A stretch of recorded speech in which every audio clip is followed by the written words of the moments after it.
The name of the topic for today,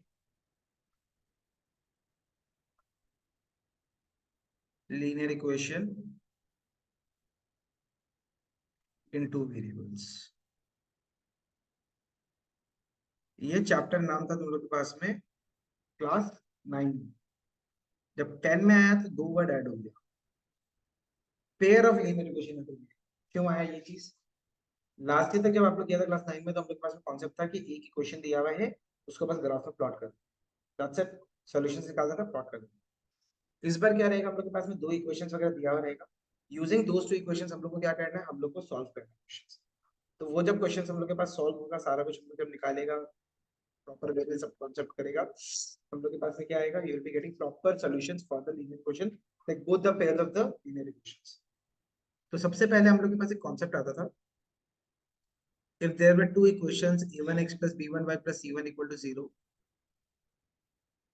and a2x plus b2y plus c2 is equal to 0, then तीन condition आता था। पहला होता था a1 by a2 is not equal to b1 by b2। इस case में आता था मेरे पास में क्या, यूनिक सॉल्यूशन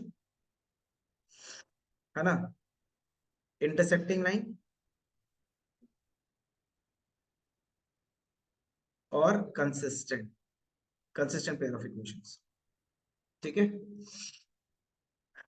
सेकंड कंडीशन आता था a1 by a2 equal to b1 by b2 but not equal to c1। ये होता था अपने पास नो सॉल्यूशन।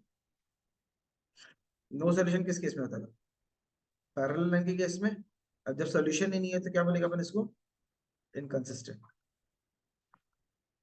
तीसरा कंडीशन आता था a1 by a2 equal to b1 by b2 equal to c1 by c2। Basically same set of equation हो गई एक तरीके से देखा जाए।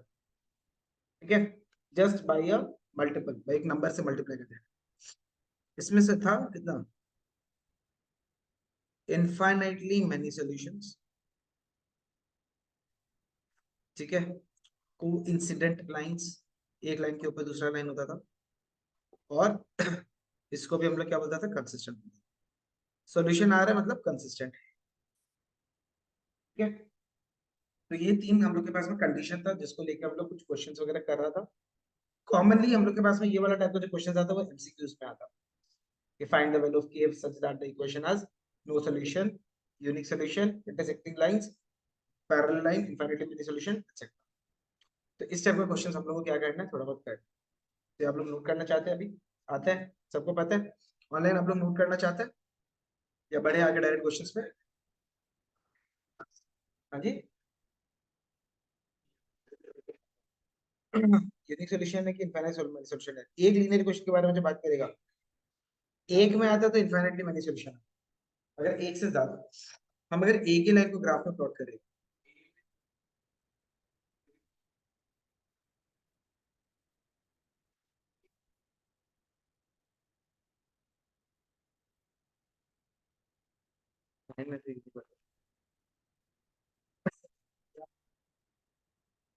टेन में था फैक्टराइजेशन इज यूनिक, फंडामेंटल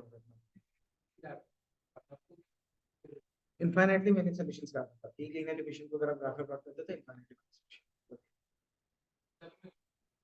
एक लीनियर इक्वेशन में कंसीडर करोगे तो हमेशा लीनियर इक्वेशन है, टू वेरिएबल को ग्राफ में प्लॉट करते तो क्या आता है, स्ट्रेट लाइन आता है।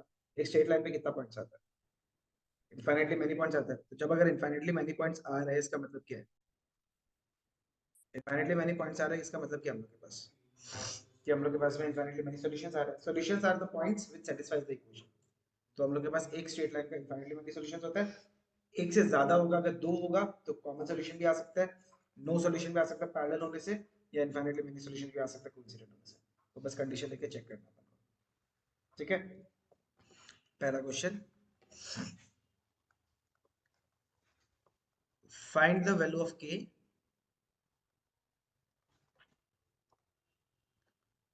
for which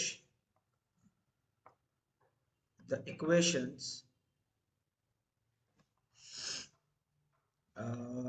3x plus 4y equal to 9 and kx minus 6y is equal to 8 have unique solution, have unique solution।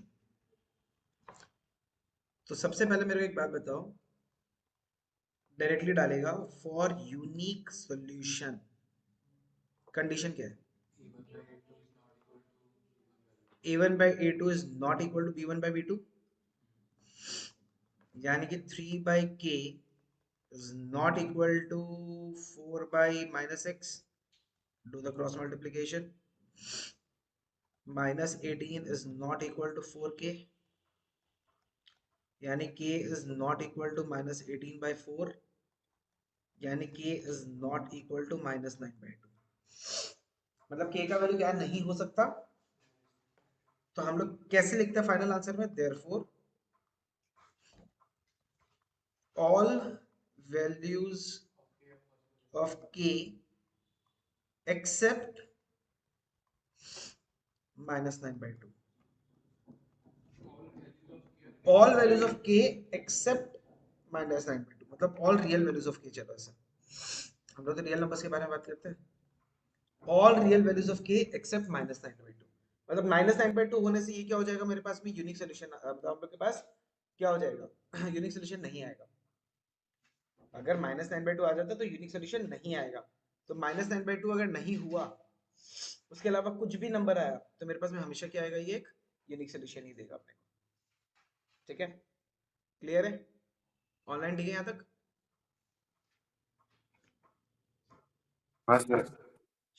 Next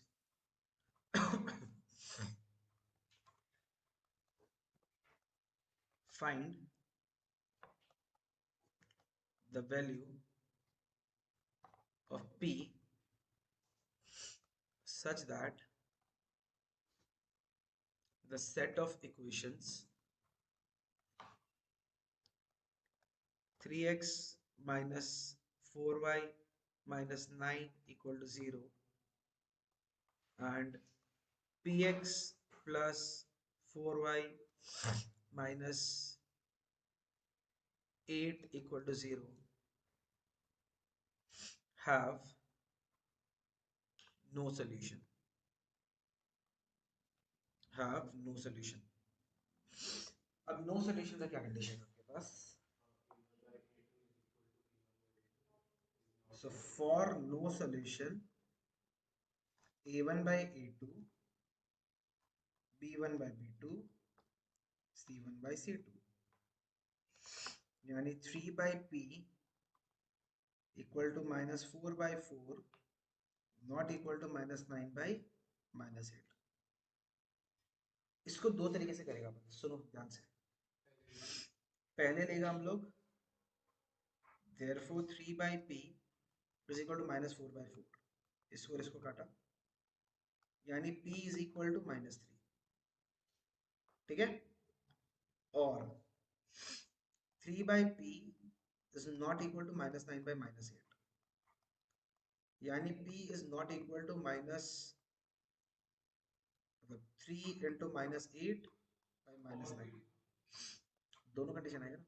चलो पॉइंट नहीं लिखते, एंड लिखते हैं, करके दिखाना ही पड़ेगा, दोनों कंडीशन दिखाना पड़ेगा। एंड यानी p इसको अगर काटा 3, यानी p is not equal to 8 by 3। एक बात बताओ, ये दोनों का कॉमन कंक्लूजन क्या है? यहां बोल के रखा हुआ है p का वैल्यू 8 by 3 को छोड़ के सबको चलाओ। ठीक है, यहाँ पे बोल के रखा हुआ है p का वैल्यू 8 by 3 को छोड़ के सबको चलाओगे, यहाँ बोल के रखा हुआ है p का वैल्यू -3 है। दोनों का कॉमन कंक्लूजन क्या है? नहीं, therefore p is equal to -3। Logic सुनो, एक बार बोल के रखा हुआ है p का वैल्यू 8 by 3 को छोड़ के सब कुछ आएगा, सारा रियल नंबर्स आ सकता है। दूसरा केस में बोल के रखा हुआ है वो रियल नंबर्स में से -3 सेटिस्फाई करता है।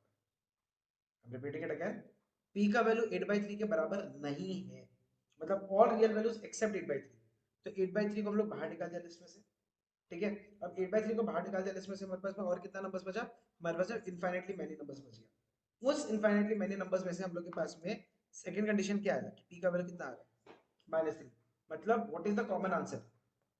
8 by 3 को छोड़ के सारा आंसर और -3। तो सारा आंसर और -3 में कॉमन क्या है? -3 कॉमन आएगा। ऑल वैल्यूज एंड -3 में कॉमन क्या आएगा हम लोग के पास में? -3 कॉमन आएगा। देयरफॉर p का वैल्यू हम लोग कितना ले लेगा? -3। यानी कि हम लोग के पास में फॉर नो सॉल्यूशन, ऐसे स्टेटमेंट डाल दो, for no solution p is equal to -3। खत्म। We will always look for the common answer whenever this pattern of question comes। हम लोग क्या करते हैं, पहला वाला को छोड़ के, मतलब आंसर को निकाल के छोड़ देता है, राइट? हम लोग दोनों निकालेंगे। अच्छा, ऐसा भी सिचुएशन आता है जहां पे हम लोग के पास, देखना हाँ, पहला दोनों को सॉल्व करने से k का वैल्यू आ गया +-6, और सेकंड थर्ड का वैल्यू को सॉल्व करने से आ गया k का वैल्यू नॉट इक्वल टू -6। दोनों का कॉमन आंसर क्या है? +6। मतलब हम लोग को दोनों कंडीशन दिखाना पड़ेगा। कॉमन वाला जो चीज आएगा वो लिख देगा। नहीं, direct for no solution p equal to -3, for no solution k equal to 6, खत्म।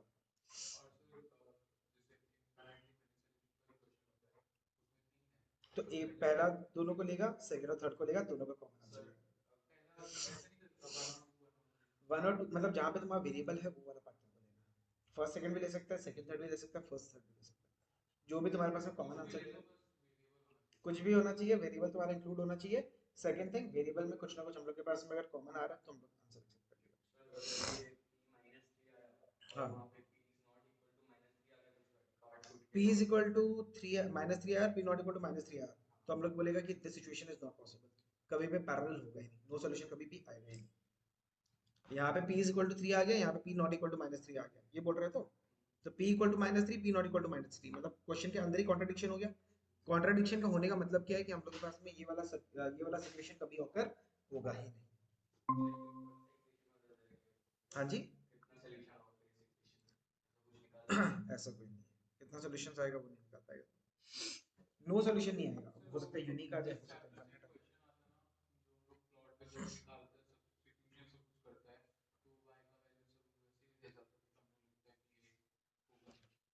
वो तो a1 by a2 equal to b1 by b2 equal to c1 by c2 आ जाता है। अगर कोइंसिडेंट आ गया तो हम लोग के पास में आएगा ही, मतलब y इक्वल टू y आ जाता है या 0 इक्वल टू 0 आ जाता है। तो उस टाइप का क्वेश्चन अगर सॉल्व करने का कोशिश करते हैं तो हम लोग क्या बोलेगा वहां पे, since the variable is not available या variable has been eliminated, therefore the equation has no solution. खत्म, सिंपल ऐसे लिख दिया, वही बन जाएगा। ठीक है, अगला करें। चलो नेक्स्ट, अभी क्वेश्चन का सॉल्विंग का हम लोग देखते हैं पहले टेक्निक। पहले तो हम लोग एक करते हैं ग्राफ प्लॉटिंग का। ग्राफ नहीं है कोई बात नहीं, ग्राफ में प्लॉट करते हैं। सपोज क्वेश्चन आया कि plot the equation 3x plus 4y is equal to 12 and find the area of triangle formed with the coordinate axis। क्या करता था हम लोग? हाँ जी, कोऑर्डिनेट एक्सिस अगर बोल के रखा इसका मतलब क्या? एक्स एक्सिस और वाई एक्सिस तो ऑलरेडी है ही अपने पास। तो ये लाइन को आपको बस ग्राफ में प्लॉट करना है। ग्राफ में प्लॉट करने के बाद एक्स एक्सिस और वाई एक्सिस के साथ में जो ट्रायंगल बना रहा है उसका एरिया निकालना है। तो सबसे पहले 3x plus 4y is equal to 12 क्या लेता था? 3x is equal to 12 minus 4y, x is equal to 12 minus 4y by 3। फिर एक टेबल बनाता था, राइट? टेबल बनाने का टेक्निक क्या था? ये x है, ये y है, y का ऐसा वैल्यू लीजिए, ऐसा इंटीजर वैल्यू लीजिए ताकि x भी इंटीजर है। स्टार्ट करेंगे हम लोग 0 से, 0 डाला तो 12 माइनस 0 बाई 3 कितना आएगा? 12 बाई 3 आएगा। 12 बाई 3 क्या होता है? तो यानी कि जब y को आप 0 ले रहे हो, x का वैल्यू कितना आ रहा है? 4, इंटीजर वैल्यू आ रहा है। अब सुनो, रुक जाओ, नेक्स्ट कॉन्सेप्ट क्या था? डिनोमिनेटर क्या है? डिनोमिनेटर क्या है? तो y को आप लोग 3 के गैप में लेगा। जब यहाँ पे 3 ले लिया तो 4 इंटू 3 कितना होता है? 12 माइनस 12 कितना हो गया? तो मेरे पास x का वैल्यू कितना आ जाएगा? इसके बाद 3 के बाद वापस से आप लोग क्या करेगा, 3 का गैप में जाएगा, कितना आ जाएगा 6, 6 डालो यहाँ पे, 12 माइनस 24/3 यानी -12/3 कितना आएगा -4, कितना आ जाएगा -4। प्लॉटिंग याद है? इसके बाद क्या करता था ग्राफ में, ऑनलाइन याद है ये वाला चीज? हाँ सर। ठीक है, ग्राफ कॉपी नहीं है, ग्राफ में बना लो। हाँ यहीं पे बना लो। फिर हम लोग क्या करता था, इसको प्लॉट करता था। तो 4,0, 0,3 -4,6 को हम लोग ग्राफ पे प्लॉट करता था। कुछ लाइन ऐसा आएगा,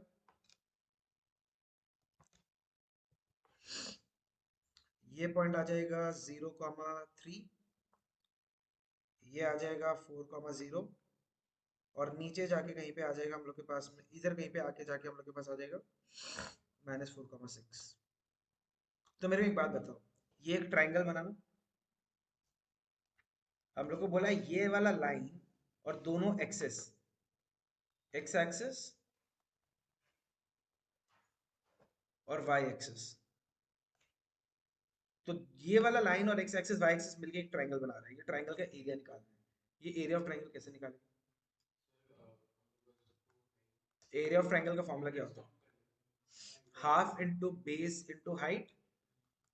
सो हाफ इनटू ओरिजिन से यहां तक कितना यूनिट्स है, ओरिजिन से ऊपर तक कितने यूनिट्स है, सो हाफ इनटू 4 इनटू 3, इसको इसको कटा कितना है 2, आंसर कितना आएगा 6 स्क्वायर यूनिट्स।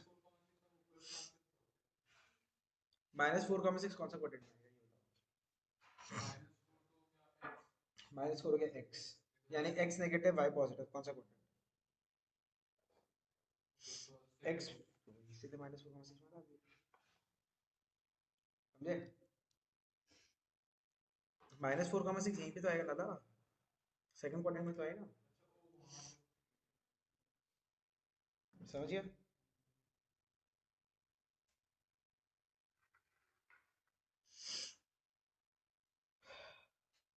कोई दिक्कत, doubt, confusion? Clear to all? हाँ हाँ जी, सर। यूनिट्स किस, हाँ बोलिए आनंद। सर बेस और हाइट जनरली तो ऐसे पता चल जाते देखने से यूनिट्स, लेकिन मेंशन तो नहीं करना पड़ेगा ना कि कितना यूनिट्स है बेस और हाइट। नहीं, तो तुमको ऐसे देखने से पता चल जाएगा, डायरेक्टली तुम लिख सकते हैं okay area is sir. Equal to area of triangle is equal to half into base into height, base का हम्म। मेजरमेंट डाल दो, हाइट का मेजरमेंट डाल दो, बस हो जाएगा। ठीक है, ऑलराइट, समझ में आया? तो ग्राफ प्लॉटिंग का भी क्वेश्चंस आता है।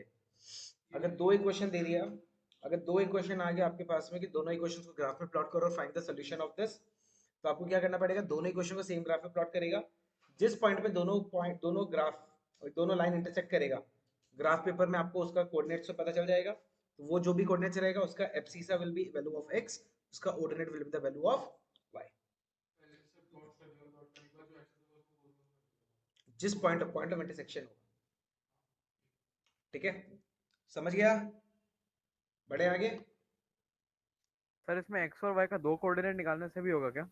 एक्स और वाई का दो से भी निकालते हैं, तीसरा वाला हम लोग अगर एक्सेस वाला पॉइंट है ना तो दो से काम हो जाता है, अगर एक्सेस का नहीं है बाकी का किसी का है ना तो तीन निकालना बेटर रहता है सेफ साइड में होने के लिए। हाँ सर।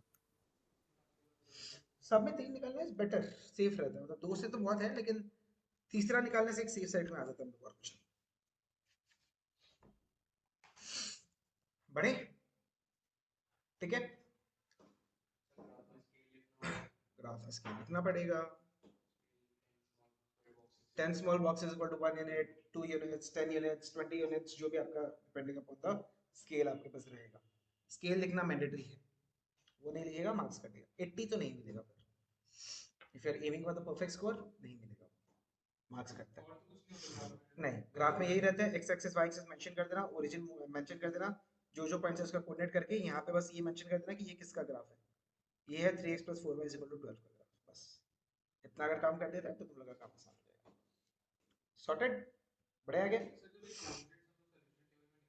हाँ, तो यहाँ पे ऐसे लिख सकता है वैसे तो, सॉल्यूशन हो जाएगा 4,0 0,3 ये आपके कन्वीनियंस के हिसाब से, ताकि कंफ्यूजन ना हो।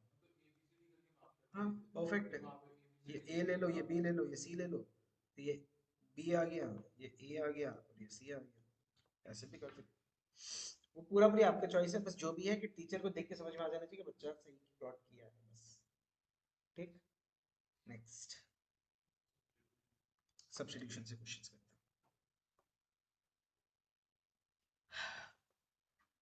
3x by 2 plus 4x by 3 is equal to 7.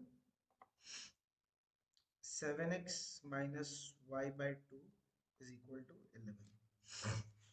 ठीक है, सॉल्व करना है। क्या करें, पहले तो इसको सिंप्लीफाई करिए, एलसीएम लेगा। फर्स्ट स्टेप क्या होगा, एलसीएम, तो 9x प्लस 8y, 6 कैसे आया, कौन बोला 6, एलसीएम 6, हमको लगा 3 इंटू 3 6, करता है तुम लोग, पता है तो इसलिए बोल रहे हैं। So 9x plus 8y is equal to 42, यहीं से सब्स्टिट्यूट कर दे, 9x is equal to 42 minus 8y, x is equal to 42 minus 8y by 9, question 1, direct यहीं पे सब्स्टिट्यूट कर दे। 7 into 42 minus 8y by 9, statement डाले, हाँ, substituting the value of x in equation number 1। अच्छा ठीक है, तो ये 1 है, ये 2 है, इसको 3 ले लो, substituting the value of x in equation number 2, तो 7 into 42 minus 8y by 9 minus y by 2 is equal to 11। अब 42 into 2 करेगा, सॉरी 42 into 7 करेगा, कितना आएगा, 294 आएगा क्या, सो 294 minus 56y minus y by 2 equal to 11। Putting the value of x, हाँ putting x in equation number 2 को भी चलता है। एलसीएम क्या होगा, सिंपलीफाई तो कर दिया, हाँ चले, इसका क्या आएगा वैल्यू, एलसीएम कितना आएगा 18, सो 588 minus 112y minus 9y is equal to 18, sorry is equal to 11। 588 minus 121y is equal to 198, minus 121y is equal to 198 minus 588, minus 121y is equal to कितना आएगा, 390 आएगा शायद, y का वैल्यू 390 by 121 आ रहा है, एक बार चेक करो तो अपने अपने कैलकुलेशंस, ऑनलाइन ऑफलाइन चेक करिए एक बार।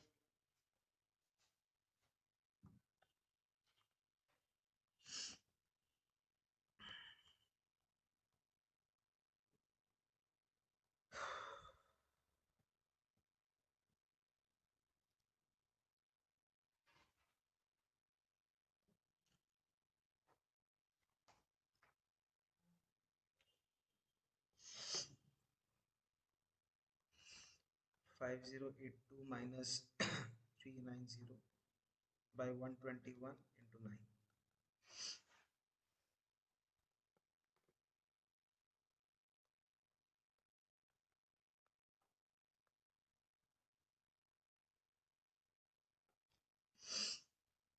सो कुछ कैंसिल हो गया क्या, 4692, हाँ जी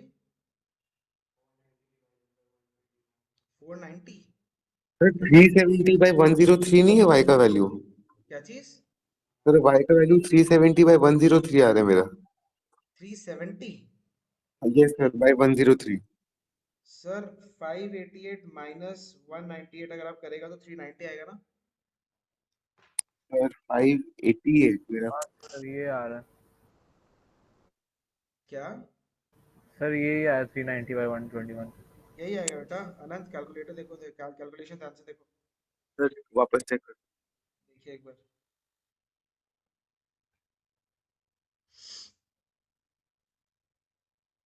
तो फाइनल आंसर आ जाएगा 4692 क्या दैट्स द आंसर थोड़ा वियर्ड सा आंसर आया but this is the answer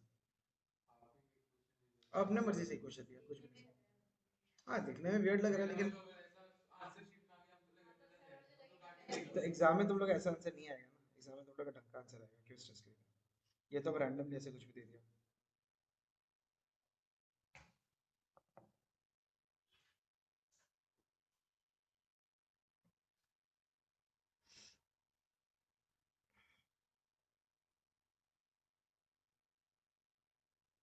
done समझ में आया चलो नेक्स्ट ये पैटर्न ऑफ क्वेश्चन बहुत प्यारा लगता है मेरे को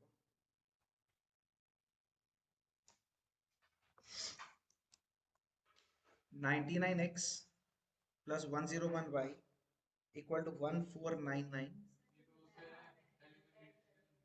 हाँ हाँ ठीक है आता है तो अच्छा बात है 10x plus 99y is equal to 1501 ये क्वेश्चन नंबर 1 लेता था ये क्वेश्चन नंबर 2 लेता था क्या करना होता था इसमें एक बार दोनों इक्वेशन को ऐड करेगा एक बार दोनों इक्वेशन को सब्ट्रैक्ट करेगा फिर जो दो इक्वेशन आएगा उन दोनों को सॉल्व कर देगा राइट पहले इसको 1 + 2 करता है 1 + 2 करने से क्या आएगा 99x plus 101y is equal to 1499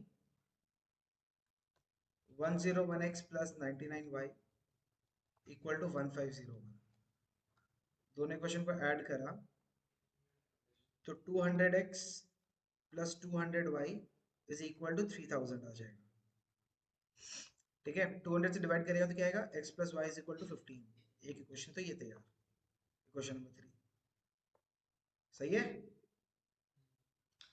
फिर लेता था 1 - 2 करके सो 99x plus 101y बोलो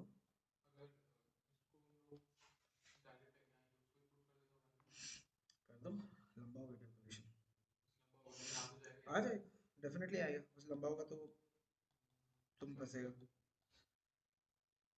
सबट्रैक्ट करना मतलब साइन चेंज करना है ठीक है ना क्या आएगा -2x plus 2y equal to -2 -2 से पूरा इक्वेशन डिवाइड कर दो x - y is equal to 1 आ जाएगा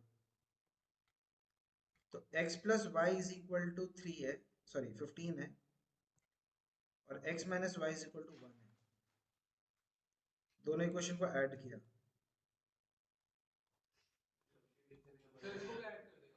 इसको इजी करते हैं इसको इजी करो ना इसको सब्स्टिट्यूशन से करते हैं तो करो मेरे को दिक्कत नहीं है आराम से कर सकते हैं x is equal to 8 आ गया फिर इक्वेशन नंबर 3 में डाल दो y is equal to 15 minus 8 करके 7 आ जाएगा फाइनल आंसर ऐसे लिखेगा बस x equal to 8 y is equal to 7 compile करते हैं x equal to 8 y is हाँ ऐसे क्वेश्चन तुम लोग खुद करो और आंसर बताओ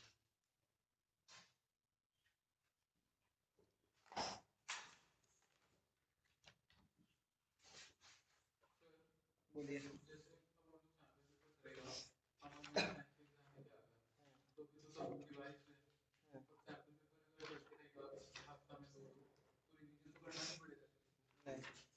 बुक खोलने का तो एनसीईआरटी तो तुम लोग ऑलरेडी खत्म होने का बात था क्या हो गया वो कॉपी तो कराएगा बताएगा वो अभी क्लास के बाद 5 मिनट रुक जाना बता देगा सारा टेक्निक समझा देगा थ्योरी चैप्टर्स में कैसे करना है वो तुम लोग को बता देगा स्ट्रेस नको ले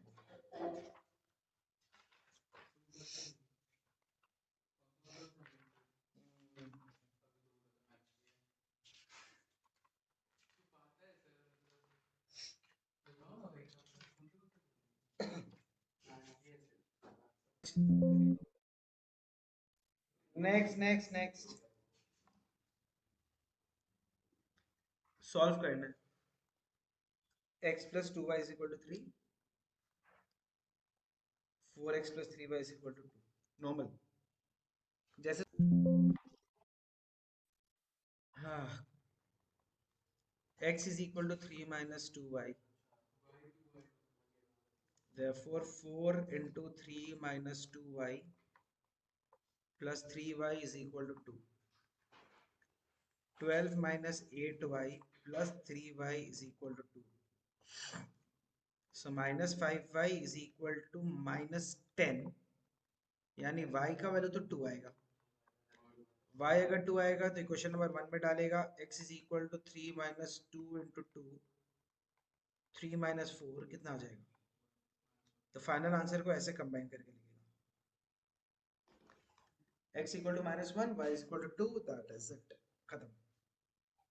समझ गया. कोई दिक्कत, doubt, confusion, problem, issue? Sure. Online बच्चे लोग ठीक है यहाँ तक?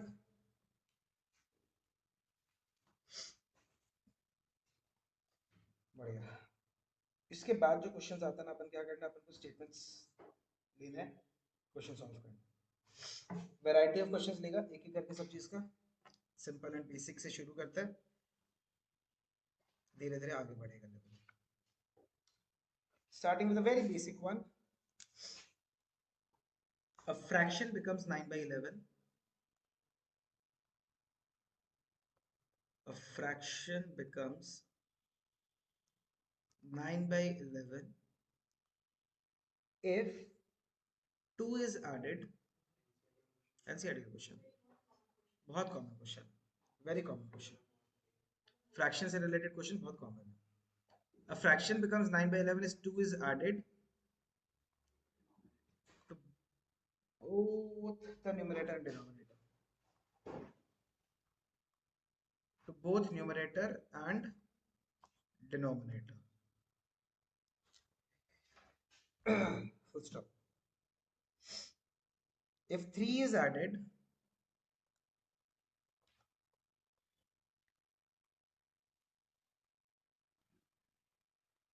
to both numerator and denominator, it becomes 5 by 6. Full stop. Find the fraction. Find the fraction. हाँ जी, एक बार ट्राई करो तुम लोग खुद अपने आप. सिंपल क्वेश्चन है, खुद ट्राई करो. डेफिनेटली बिना स्टेटमेंट में तो लेट के बिना काम नहीं होता. कैसे लेता है? Let the numerator b x. ठीक है, तुम लोग करो, हम उठा कर अपना अपना करो सब.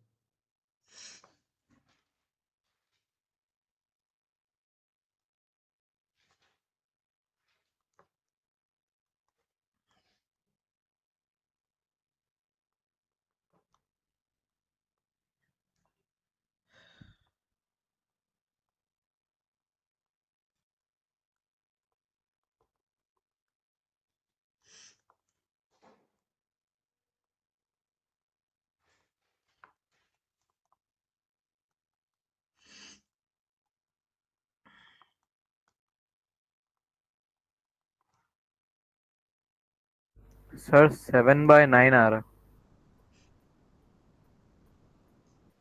करेक्ट.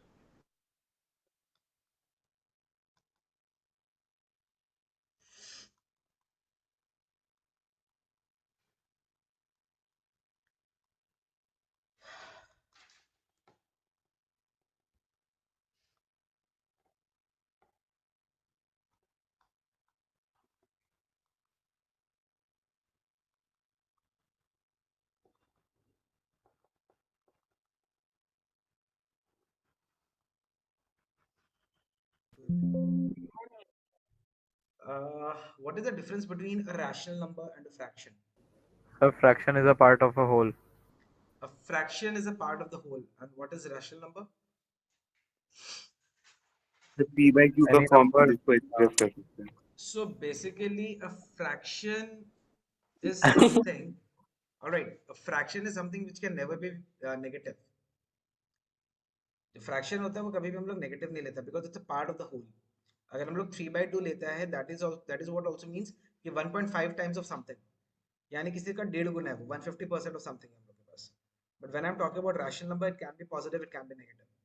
फ्रैक्शन वाला पार्ट कभी भी हम लोग के पास नेगेटिव नहीं आता है, बस ये चीज को ध्यान रखना। ऑलराइट, तो fractions are something which are always positive, rational numbers हम लोग के पास पॉजिटिव नेगेटिव दोनों होता है। एज अ जनरल नॉलेज ये आप लोग को ध्यान में रखना पड़ेगा, क्योंकि किसी चीज का पार्ट आप नेगेटिव नहीं ले सकते हो। ठीक है, understood? The fraction is 7 by 9. Y is 9, x is 7, so the fraction is 7 by 9. सबका आया? किसी को कोई डाउट है तो बताओ। सॉर्टेड? बढ़ सकते हैं अपने आगे?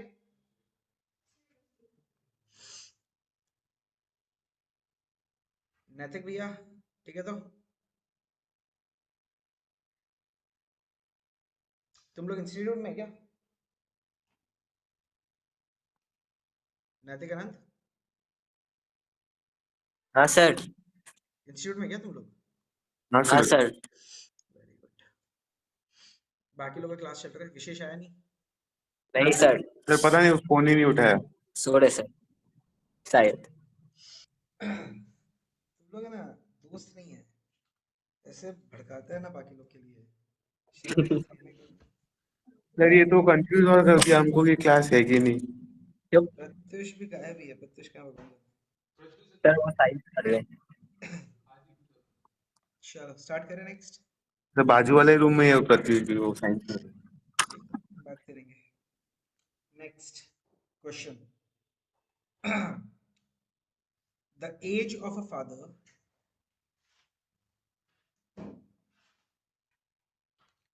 the age of a father is 4 times the age of a son. 4 times the age of his son. 5 years hence. Hence बोले तो बाद में, very good, later. The age of father will be 3 times the age of his son. Find their present ages. Age related questions भी बहुत common है। क्या करने का? दो आदमी का एज दिया हुआ है, तो क्या करने का है? Let father's age be x years and son का क्या ले लेगा? Son's age be y years। According to the question बोल के रखा हुआ है, जो पापा जी है वो बेटा जी के 4 टाइम्स एज है, तो x is equal to 4y एक पहला इक्वेशन बन गया अपने पास। Without any debate I guess ये चीज तो हम लोग के पास आ सकता है। सेकंड में बोल के रखा हुआ है 5 इयर्स हेंस। मेरे को एक बात बताओ, पापा का एज 5 साल बाद क्या होगा? x प्लस 5 वो है 3 टाइम्स बेटा का 5 साल का एज के बाद, तो बेटा का 5 साल बाद क्या होगा? y plus 5। So x plus 5 is equal to 3y plus 15. X minus 3y is equal to 10. Equation number 2. अब क्या करेगा? सब्स्टिट्यूशन करेगा, एलिमिनेशन करेगा? सब्स्टिट्यूशन ज्यादा इजी रहेगा इस बार में, तो क्या लिखेगा? Substituting x equal to 4y into, so 4y minus 3y is equal to 10, यानी कि y कितना? 10। तो क्वेश्चन नंबर 1 में डाल दो, x is equal to 4 into 10 कितना आ जाएगा? तो कंक्लूडिंग स्टेटमेंट डालना है। Therefore father's age is equal to कितना? 40 years, और son's age कितना हो जाएगा? 10 years। जब भी स्टेटमेंट प्रॉब्लम आएगा फाइनल आंसर को स्टेटमेंट में डालेगा for being on the safe side. Give me 10 I will give you 20। Give me 10, I'll give you 20. अच्छा ठीक है, दीजिए दिखाइए क्वेश्चन दिखाइए। Give me 10, give me 20 वाला क्वेश्चन दिखाइए।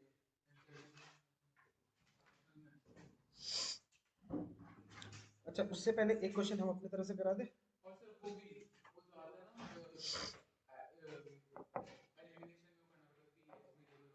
वेरिएबल वाला डाउटफुल आप लोग एग्जाम के लिए, नए वाला बुक में वो है नहीं। चलो एक क्वेश्चन हम आप लोग को दे देता है, ये भी आप लोग का बहुत कॉमन क्वेश्चन है। बैठो एक minute,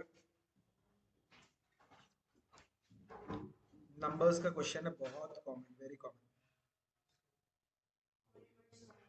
inverse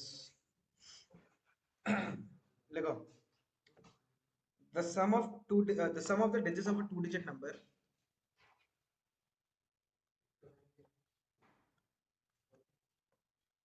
sum of digits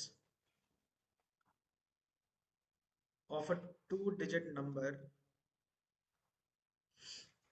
is 11. Full stop. The number obtained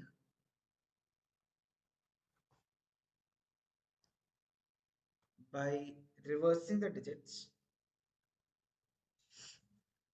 या interchanging the digits, कुछ भी आ सकता है, एक ही बात है। By reversing the digits of the given number exceeds that number by 63. Find the number. समझ लो, बहुत इंपॉर्टेंट है ये। टू डिजिट वाला जो नंबर होता है, हम लोग क्या लेना पड़ता है, डिजिट वाइज लेता है, place wise, position wise. Let the tens place digit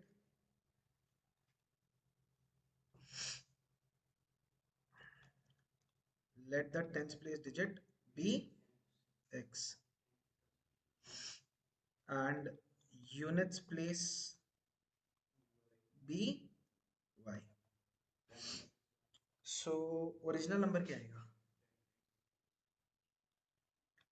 The original number will be 10x plus y.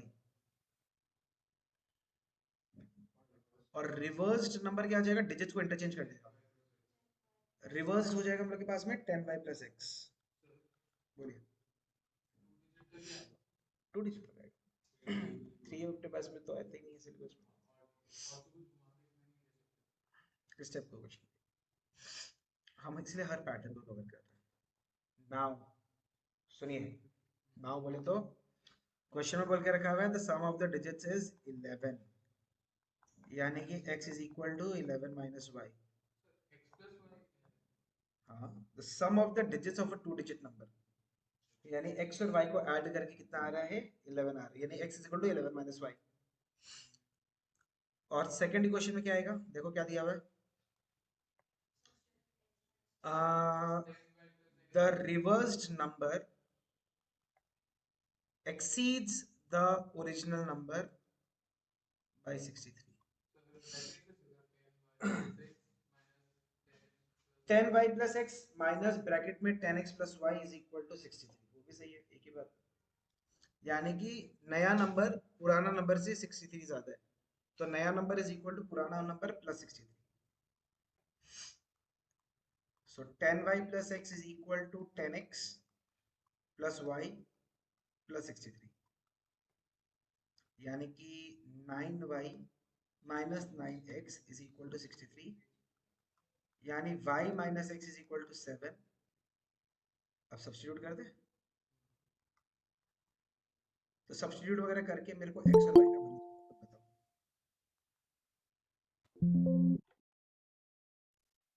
अच्छा, y का वैल्यू 9 बोल रहा है और x का वैल्यू 2 बोल रहा है, देयरफॉर रिक्वायर्ड नंबर अगर हम लोग चेक करें तो वो हो जाएगा 10 into 2 plus 9, यानी कि 29। That is the desired answer. हाँ जी, ऑनलाइन बताइए, कोई दिक्कत या डाउट आया? नहीं सर। सबका हो गया? अगर आपके माथा पे एप्पल ठीक है, सर आप क्लास 10 में कितना घंटा पढ़ा करता था? क्या सर? सर आप क्लास 10 में कितना घंटा पढ़ा करता था? मेरा कोई टाइम फिक्स नहीं था। I was never dependent on the timing. हाँ, हम 10 को जब भी पढ़ाई किया, 11 ट्वेल्थ जब भी पढ़ाई किया, मेरा कभी भी घड़ी को देख के पढ़ाई नहीं किया कि हमको 2 घंटा पढ़ाई करना है, हमको 3 घंटा पढ़ाई करना है, हमको आधा घंटा पढ़ाई करना है। हम टॉपिक पे करता था, हमको ये टॉपिक खत्म करना है। वो टॉपिक मेरे का अगर 2 घंटा में खत्म होता है, दूसरा टॉपिक लेके स्टार्ट कर देगा। अगर वो टॉपिक मेरे को 4 घंटा लग रहा है, 4 घंटा हमको पढ़ाई करना पड़ेगा। भले ही हम 5-10 मिनट का बीच में ब्रेक ले लिया, या जैसे भी हम रिलैक्स हो रहे, थोड़ा पानी वानी के लिए हम एक वॉशरूम ब्रेक ले लिया, वाटर ब्रेक ले लिया, जो भी ले लिया, बट वो चीज़ आपको कंटिन्यूशन में करनी है। माई सिनेरियो बस, अगर तुम लोग वो मेंटेन करके चल सकता है कि तुम लोग टॉपिक वाइज पढ़ाई कर रहे हैं, प्रोबेबली सबसे बढ़िया चीज़ है वो। कभी भी घड़ी देख के हम बोल रहे हैं तुम लोग को 10 घंटा 12 घंटा जितना भी पढ़ाई करना है, तुम लोग 10 घंटा 12 घंटा तुम लोग, हम गारंटी देते हैं तुम लोग इनिशियली पढ़ाई कर ही नहीं पाएगा। ठीक है ना? एक टाइम को बॉडी क्या हो जाएगा, एग्जॉस्ट हो जाएगा। नहीं, हम लोग को तो ब्रेक चाहिए, ब्रेक लगा लगा के तुम लोग कर सकते हैं।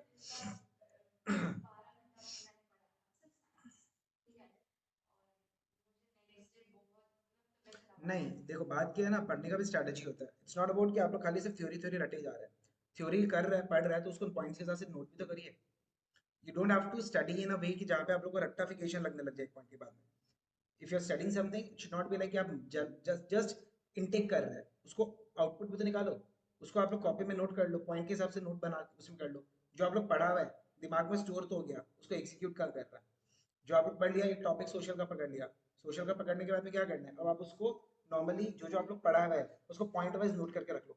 कीवर्ड्स ध्यान रख लो उसका, इसमें ये पॉइंट इंपॉर्टेंट है, इसमें ये पॉइंट इंपॉर्टेंट है, इसमें ये पॉइंट इंपॉर्टेंट है। आंसर्स ऐसे ही दिमाग में आता रहेगा, प्लस तुम लोग का नोट्स बनता रहेगा, रिविजन के लिए तुम लोग बेटर हो जाएगा। It should not be like कि आप लोग मोनोटोनस एक ही चीज को रटे जा रहे हैं। रट के तुम लोग करेगा क्या जब तक लिखने का प्रैक्टिस नहीं आएगा तो। और दिस इज द टाइम जहाँ पे तुम लोग को सबसे ज्यादा लिखने का प्रैक्टिस करना पड़ेगा, क्योंकि तुम लोग का बॉडी में भी हाथ में लिखने का स्ट्रेंथ खत्म हो रही है धीरे धीरे। जब तक तुम लोग सैम्पल पेपर सॉल्व नहीं करेगा, टाइम मैनेजमेंट सीखेगा कैसे, हाथ ब्लॉक हो जाएगा तो लिखेगा कैसे। इसलिए हम सेइंग हर सब्जेक्ट का तुम लोग को लिखना है, Hindi, English, social, math, science, each and every. अगर भूल चुका भी टाइम मिल जाता है तो आईटी का भी कर लो, कोई खराब नहीं है। हफ्ता में एक पेपर आईटी कर लो, एटलीस्ट क्या रहेगा ना, तुम लोग को टाइम मैनेजमेंट सीखेगा तुम लोग। जितना है बहुत है, कोई दिक्कत नहीं। हमारे से हुआ है, हम ही याद किए उसको। ऑलराइट, चलो क्वेश्चन करते हैं। देखो, the students of a class are made to stand in rows. The students of a class are made to stand in rows, full stop. If 3 students are extra in each row, if 3 students are extra in each row,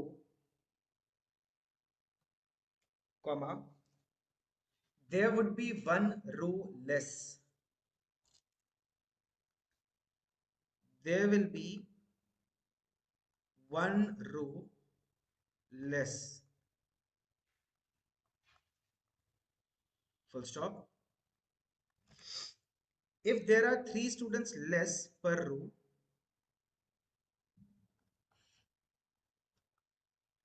if there are 3 students less per row, there would be 2 rows more. There would be 2 rows more, full stop. Find the number of students in the class. Find the number of students in the class. So पहले तो आप लोग ये बताओ, ये वाला question हम लोग ऑलरेडी बहुत बार किया हुआ है, ये हमने टेस्ट पेपर में भी दिया हुआ है, ये हमने सैम्पल पेपर में भी देखा होगा, ये हमने प्रैक्टिस करते समय भी देखा होगा। और जो लोग बच्चा लोग मेरे से पढ़ रहे हैं वो लोग तो ये क्वेश्चन को बहुत बार समझाओ।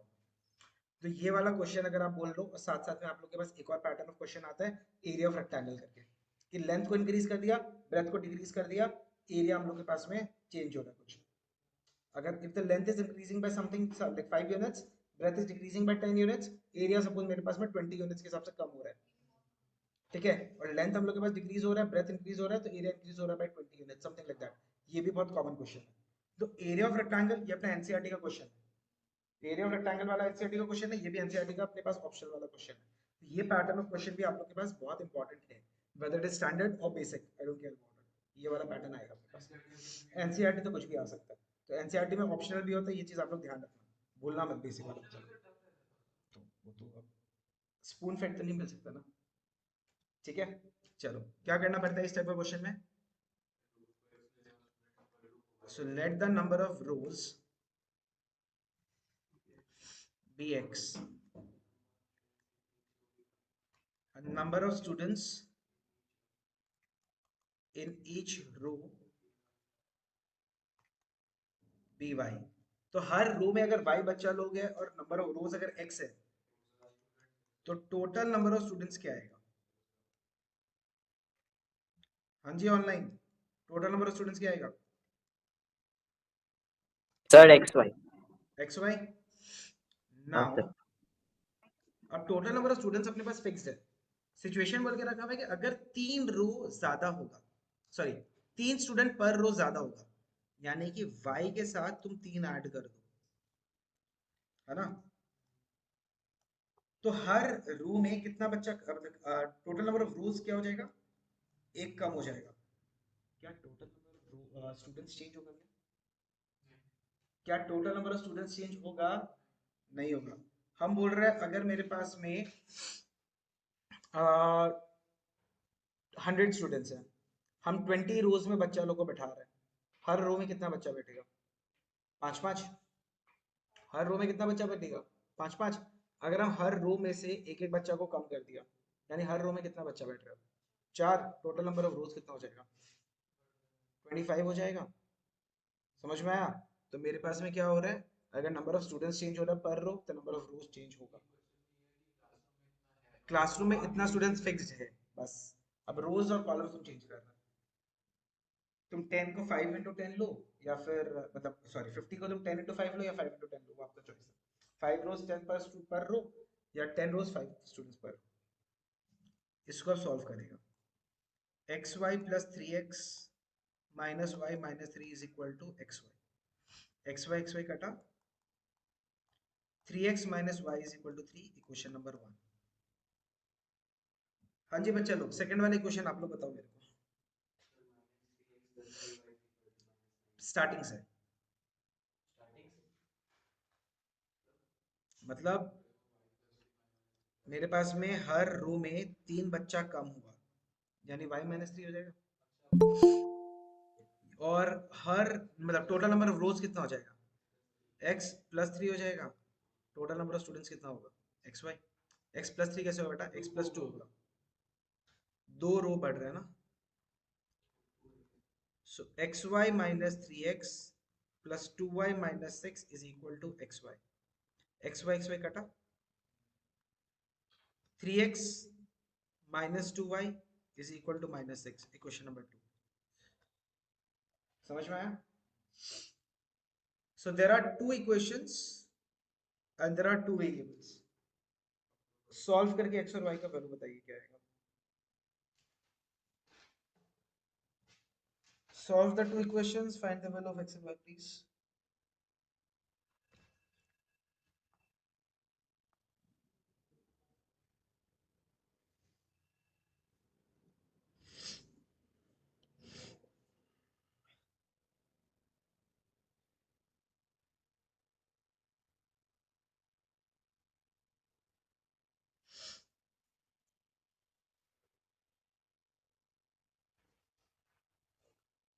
क्या वैल्यू आ रहा है x और y जल्दी?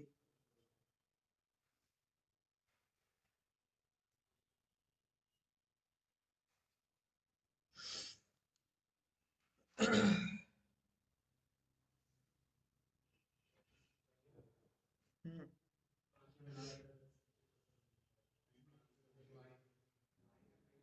अभी एक सेकंड। ऑलराइट, x का वैल्यू कितना आ रहा है? y 9 आ रहा है। y अगर 9 आ रहा है तो x का वैल्यू 4 आएगा शायद। If y is 9 then x is 4। हाँ जी बच्चा लोग बताओ ऑनलाइन। हाँ सर वही आया। So total number of students कितना हो जाएगा 4 into 9 करके 36 समझ गया कोई भी डाउट या कंफ्यूजन ठीक है any class. Doubt any confusion in this नहीं नहीं सर। पक्का सबको क्लियर एकदम हाँ सर। एक लास्ट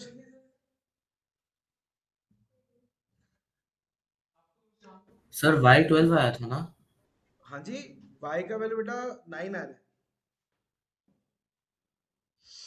y 9 आ रहा है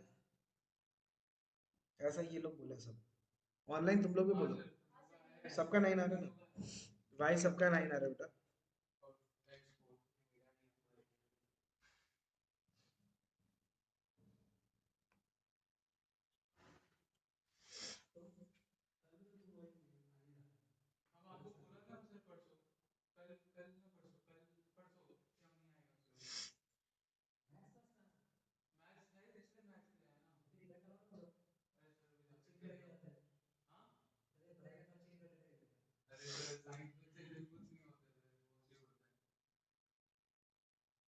डन चलो we will be continuing in the next class